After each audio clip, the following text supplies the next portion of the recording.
Assalamualaikum warahmatullahi wabarakatuh. Kami dari kelompok 5, kami akan menjelaskan tentang sistem gerakan, struktur organisasi, majelis-majelis, lembaga, dan organisasi otonom. Nama saya Paujan Faturrahman. Saya akan menjelaskan tentang sistem gerak organisasi.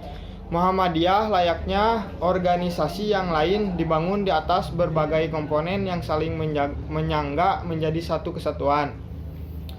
Komponen personal menyangkut manusia yang saling menyangga menjadi satu kesatuan. Komponen personal menyangkut manusia dengan berbagai latar belakang dan potensi. Selanjutnya akan dijelaskan oleh teman saya. Assalamualaikum warahmatullahi wabarakatuh. Nama saya Raiza Putra Kostama. Saya akan meneruskan materi yang tadi dijelaskan oleh Paujan Faturrahman, yaitu materi tentang sistem gerak organisasi. Sebagaimana layaknya sebuah organisasi, Muhammadiyah dibangun di atas berbagai komponen yang saling menyangga menjadi satu kesatuan. Komponen personal menyangkut manusia dengan berbagai latar belakang dan potensi. Komponen struktural terdiri atas berbagai organ kelembagaan seperti struktur kepemimpinan persyarikatan pusat hingga ranting, majelis, lembaga, organisasi otonom, amal usaha, dan berbagai komponen lainnya. Agar Muhammadiyah dapat menjalankan usaha, program, dan kegiatan secara lebih mudah, maka diperlukan sinergi seluruh komponen itu. Sinergi dalam gerakan bertumpu di atas kesamaan nilai-nilai ideal yang berbentuk kesatuan langkah, bukan di atas dasar kepentingan. Sinergi dibangun di atas semangat ukhuwah, sedangkan landasan ukhuwah yang paling kokoh ialah iman. Dengan ukhuwah yang kokoh, maka akan terbentuk kekuatan sebagai gerakan. Dengan sinergi yang berbasis semangat ukhuwah, maka gerak Muhammadiyah selain akan kokoh juga akan lebih mudah dalam mewujudkan usaha dan tujuannya. Jangan ada yang merasa bisa bergerak sendiri dalam Muhammadiyah, dalam organisasi, apalagi merasa berhasil atau sukses sendirian.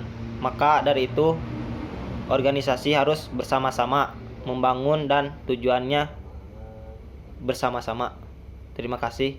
Assalamualaikum warahmatullahi wabarakatuh. Assalamualaikum warahmatullahi wabarakatuh. Nama saya Muhammad Abnel Gipari dari kelas TIC. Di sini saya akan menjelaskan struktur organisasi Muhammadiyah. Poin pertama yaitu ranting. Ranting adalah kesatuan anggota dalam satu tempat atau kawasan. Maksudnya yaitu dalam kesatuan anggota ini terdiri dari beberapa orang dalam suatu tempat, dan itu menjadi rantingnya. Dan yang kedua, cabang adalah kesatuan ranting dalam suatu tempat. Maksudnya ketika suatu ranting itu pasti akan bercabang, meliputi dalam suatu tempat itu sendiri. Dan poin ketiga, daerah adalah kesatuan cabang dalam satu kota atau kabupaten.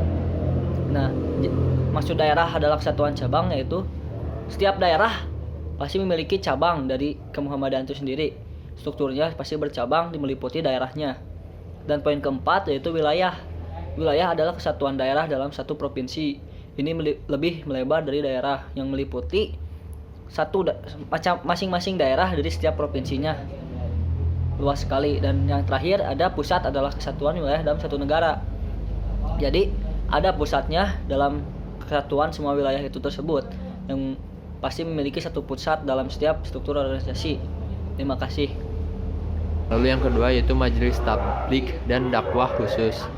Kiai Haji Ahmad Dahlan dalam tampil ke muka sebagai mujadid dan mujahid besar Islam, beliau ingin mengembalikan umat Islam kepada kemurnian cita ajaran Islam yang bersumber kepada Al-Quran dan hadis. Jiwa dan semangat Kiai Haji Ahmad Dahlan itu dijabarkan dan dirancangkan oleh lembaga yang bernama Majelis Tabligh atau Majelis Dakwah.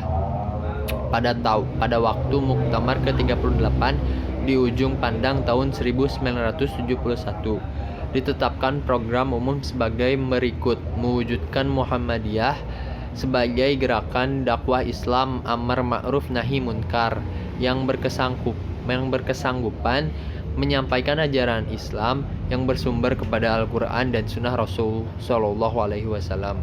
Lalu yang ketiga, Majelis Pendidikan Tinggi, Penelitian dan Pengembangan. Majelis ini merupakan pecahan dari Majelis Pendidikan, Pengajaran dan Kebudayaan yang semula membawahi seluruh amal usaha Muhammadiyah. Bidang pendidikan sejak pendidikan dasar, menengah hingga perguruan tinggi. Lalu yang keempat ada Majelis Pendidikan Dasar dan Menengah. Majelis ini lahir sejak masa Kiai Haji Ahmad Dahlan, semula bernama Sekolahan Kismu Arko, yang kemudian menjadi Madrasah Mu'alimin dan Mu'alimat Muhammadiyah. Selanjutnya berkembang kepengurusannya sampai dengan perguruan tinggi. Nama majelis ini dari waktu ke waktu berubah, antara lain Majelis Pendidikan, Majelis Pendidikan dan Pengajaran, kemudian Majelis Pendidikan dan Kebudayaan. Dan mulai tahun 1985, majelis ini dipecah menjadi Majelis Pendidikan Dasar dan Menengah atau Dikdasmen dan Majelis Pendidikan Tinggi. Lalu yang kelima ada Majelis Kesehatan dan Kesejahteraan Masyarakat atau disingkat MKKN. Majelis ini bergerak oleh Kiai Haji Ahmad Dahlan dan dibantu oleh murid-muridnya atas kesadaran mengamalkan surat Al-Ma'un. Lalu yang keenam, Majelis Ekonomi dan Kewirausahaan. Majelis Ekonomi dibentuk dalam rangka memajukan perekonomian warga dan anggota Muhammadiyah sesuai yang tercantum dalam Anggaran Dasar Muhammadiyah Bab 2 Pasal 3 Ayat 8 yang berbunyi membimbing masyarakat ke arah perbaikan kehidupan dan mengembangkan ekonomi sesuai dengan ajaran Islam dengan mewujudkan sistem jamiah atau jaringan ekonomi Muhammadiyah sebagai revitalisasi gerakan dakwah secara menyeluruh. Yang ketujuh, Majelis Pendidikan Kader. Majelis Pendidikan Kader merupakan kesinambungan dari Badan Pendidikan Kader dan Majelis Pengembangan Kader dan Sumber Daya Insani.